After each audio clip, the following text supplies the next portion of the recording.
अब हम लोग करेंगे क्वेश्चन नंबर 2।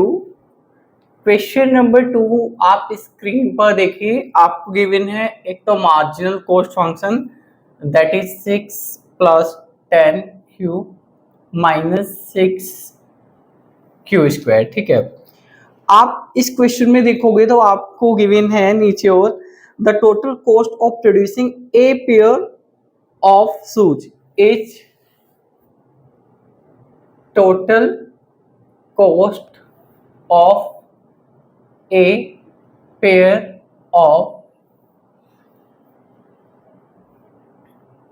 ये दो चीजें हमें क्वेश्चन में गिवन है, हमें टोटल कॉस्ट फंक्शन और एवरेज कॉस्ट फंक्शन निकालना है। ठीक है, तो हमें कैलकुलेट करनी है सबसे पहले टोटल कॉस्ट फंक्शन,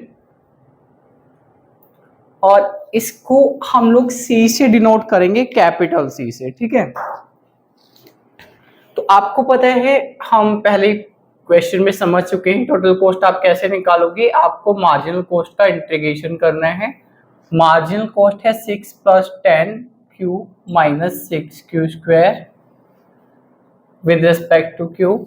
तो 6 का इंटीग्रेशन हो जाएगा 6 क्यू, 10 क्यू का 10 क्यू स्क्वायर बाई 2 माइनस यहाँ 6 Q by cube 6 Q cube by 3 plus के आ गया। ठीक है, इसको अगर हम सिंप्लीफाई करें तो 6 क्यू ही हो गया आपके पास 5 क्यू स्क्वायर, ये हो गया आपके पास 2 क्यू प्लस के, ये हमारे पास सी आ गया। अब क्वेश्चन में हमें ये जो इंफॉर्मेशन दी थी, अगर आप एक पेयर शू का प्रोडक्शन करोगे तो आपकी जो टोटल कॉस्ट होगी वो क्या होगी, वो होगी आपकी 1200। इसका मतलब क्या है, इसका मतलब ये है if Q is equal to 1, यानी हम एक पेयर का प्रोडक्शन करते हैं, देन C यानी कि टोटल कॉस्ट कितनी है 1200 रुपीज है, ये क्वेश्चन में गिवन है। तो इसका मतलब ये है कि ये आपके पास जो इक्वेशन है, इस इक्वेशन को हम इक्वेशन 1 मान लेते हैं, इसे इक्वेशन 2। इस पूरी इक्वेशन में जो कि टोटल कॉस्ट है, आप Q की वैल्यू 1 पुट कर दीजिए। ठीक है, तो अगर आप यहाँ पे Q की वैल्यू 1 पुट करोगे तो आपके पास कुछ ये आएगा 1Q प्लस के, और कॉस्ट किसके इक्वल हो जाएगी 1200 के इक्वल हो जाएगी। ठीक है, 6 ये हो गया आपके पास 6, और 1 का स्क्वायर 1 ही होता है, तो ये 5 हो गया आपके पास, 1 का क्यूब भी 1 होता है, तो ये आपके पास 2 हो गया, प्लस के इज इक्वल टू 1200। ठीक है, इंप्लाइज दैट ये कितना हो गया प्लस 11 माइनस 2 कितना हो गया 9, 9 प्लस के इज इक्वल टू 1200। ठीक है, यहां से अगर आप के की वैल्यू निकालोगे तो 1200, 9 आपका राइट साइड पे जाके माइनस हो जाएगा, के की वैल्यू हो गई आपके पास 1191।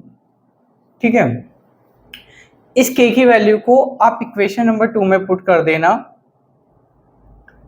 फ्रॉम 2। ठीक है, तो आपके पास टोटल कॉस्ट फंक्शन आ जाएगा जो कि है 6Q plus 5Q square minus 2QQ plus के की वैल्यू आ गई है आपके पास 1191। इसके बाद ना आपको एवरेज कॉस्ट फंक्शन और निकालना है। उसके लिए हम लोग क्या करेंगे, एवरेज कॉस्ट फंक्शन, आपको पता है हम लोग टोटल कॉस्ट को अगर क्वांटिटी यानी कि आउटपुट से डिवाइड कर दें तो हमारे पास क्या आ जाएगा एवरेज कॉस्ट। तो इसके लिए आप C को Q से डिवाइड कर देना। ये जो आपकी पूरी इक्वेशन है, ये पूरी इक्वेशन, ये हमारे पास टोटल कॉस्ट फंक्शन तो आ गया है ना, इसको आप Q से डिवाइड कर दो। तो सबसे पहले तो आप 6Q को Q से डिवाइड करना, यहाँ से 6 बचेगा, फिर इसको Q से डिवाइड करोगे तो आपके पास बचेगा 5Q, फिर इसको आप Q से डिवाइड करोगे तो आपके पास बचेगा 2Q स्क्वायर, फिर आप इसको भी Q से डिवाइड करोगे तो 1191 डिवाइडेड बाय Q। ये हो गया है आपका क्वेश्चन कंप्लीट। इसके बाद हम लोग करेंगे क्वेश्चन नंबर 3। क्वेश्चन नंबर 3 आपकी स्क्रीन पर है, आप इसको देख लीजिए।